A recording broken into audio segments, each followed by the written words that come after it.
তোমার জীবনে যত সমস্যা আছে এগুলো শুধুমাত্র একটা কারণে আছে। তোমার আর্থিক সমস্যা, মানসিক সমস্যা, শারীরিক সমস্যা বা যত ধরনের সমস্যা আছে এগুলো সবকিছু শুধুমাত্র একটা কারণে। তোমার কাছে এই জিনিসটা সামান্য মনে হইতে পারে, তোমার কাছে মনে হইতে আরে এটা তো হাস্যকর কথা, কিন্তু না। তুমি যদি চাও যে তোমার নিজের লাইফটারে চেঞ্জ করতে, তাহলে জাস্ট এই একটা কাজ বাদ দিয়ে দাও। তোমার জীবনের সব সমস্যার মূল কারণ হইতেছে মিউজিক বা গান বাজনা। গান বাজনা তোমার মধ্যে অলসতা, ব্যভিচার করার ইচ্ছা, হস্তমৈথুন করার ইচ্ছা, আবার অহংকার, তারপর কাপুরুষত্ব বা ভীরুতা, এই জিনিসগুলো তৈরি করে। গান আসলে তোমার কেমনে ক্ষতি করে জানো?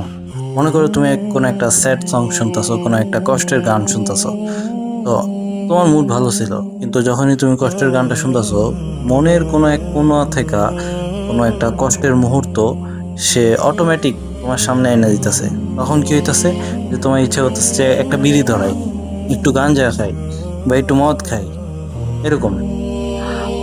আবার যখন তুমি কোনো কি বলে যে রকিং মিউজিক শুনতেছো, কোনো অ্যাটিটিউড ভরা মিউজিক শুনতেছো, হ্যাঁ, তখন কি হইতাছে যে তোমার মাইন্ডে অহংকার কাজ করতেছে।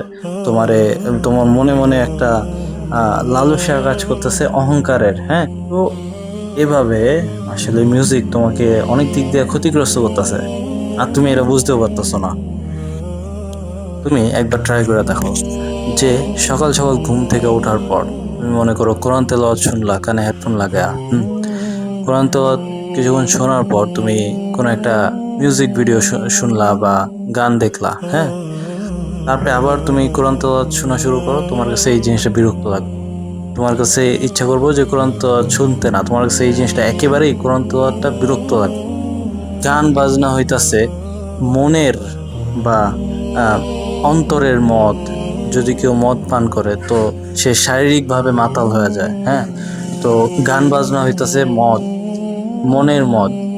তোমার অন্তর, তোমার কলব, তোমার নফস, সেটার জন্য একটা মদ। সুতরাং তুমি তোমার এই লাইফ থেকে জাস্ট মিউজিক, গান বাজনা এই জিনিসটা বাদ দিয়ে দাও, তোমার লাইফের সব সমস্যার সমাধান হয়ে যাব ইনশাল্লাহ। আর তুমি মিউজিক বাদে কি করতে পারো? তুমি লাগলে গেম খেলো, তুমি লাগলে গেম খেলো, তবুও অ্যাটলিস্ট মিউজিক থেকে দূরে থাকো, মিউজিক থেকে একদমই বিরত থাকো।